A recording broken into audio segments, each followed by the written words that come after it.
ce jour dédié pour une bonne santé, la facilité dans l'éducation et une bonne parnassa pour la famille Bokobza.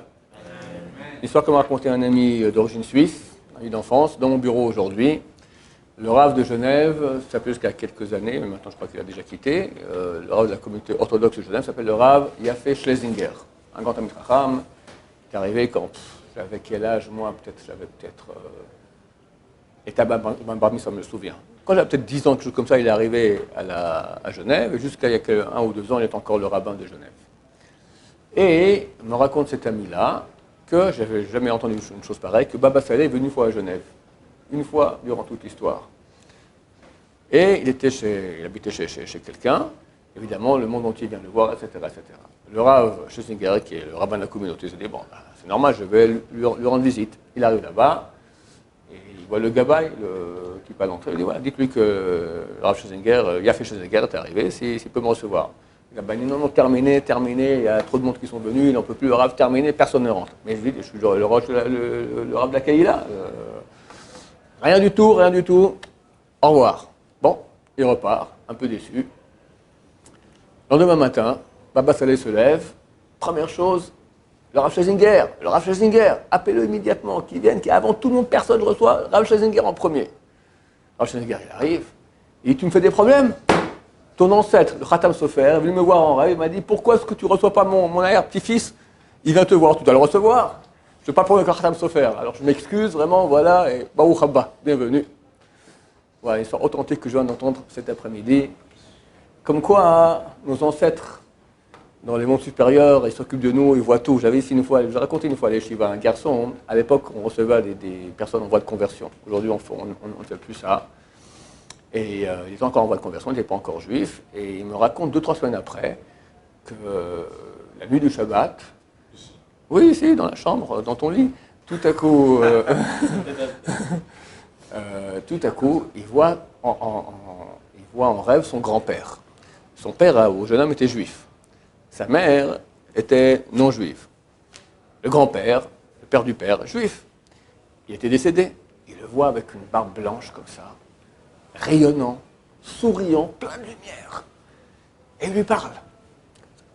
Il n'entend rien. Genre, il faut taper sur le poste pour qu'il y ait rien du tout.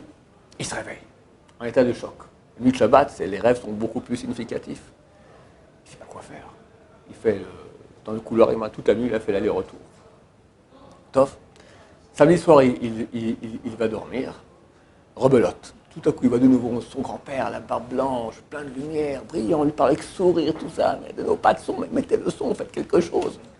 Rien du tout. Dimanche soir, rebelote. Là, ils ont appelé l'équipe technique du bon Dieu, les anges, ils ont fait de nouveau tous les réboubrives.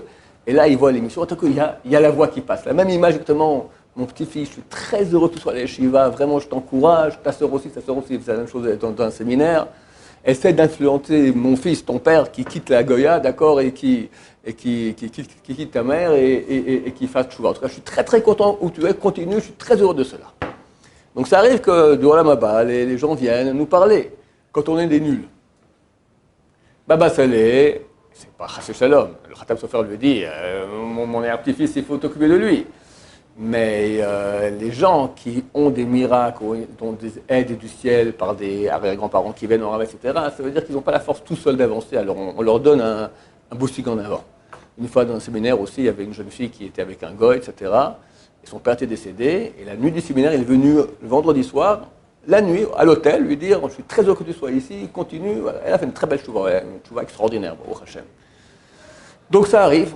Donc il faut comprendre que nous, quand on fait des actions positives, on a un impact non seulement sur nous, mais nos enfants, petits-enfants, arrière-petits-enfants, arrière-petits-enfants. On avait fait le calcul, je ne vais pas le faire maintenant, je ne vais pas faire trop long. Mais en moyenne, en Israël, après la moyenne de natalité qu'il y a en Israël, un couple, après 140 ans, il a 800 000 enfants. Faites le calcul, c'est très simple. La moyenne est de 7,2 enfants par famille, c'est la moyenne. Tu fais le calcul, je ne vais pas faire maintenant, c'est trop long, mais je fais très très souvent. Après 140 ans, tu as 800 000 descendants. C'est Jérusalem. Vous enfants tous les combien de temps? Tu fais 7 enfants durant une vie, c'est normal? 7 fois 7, combien ça fait? Je vois qu'il faut que je fasse le calcul. Ça fait 49. Plus un peu plus, c'est 0,2, 50. Ça, c'est sur 20 ans, n'est-ce pas? Non, 7 enfants sur 20 ans. 40 ans, 50 enfants. 60 ans, 350.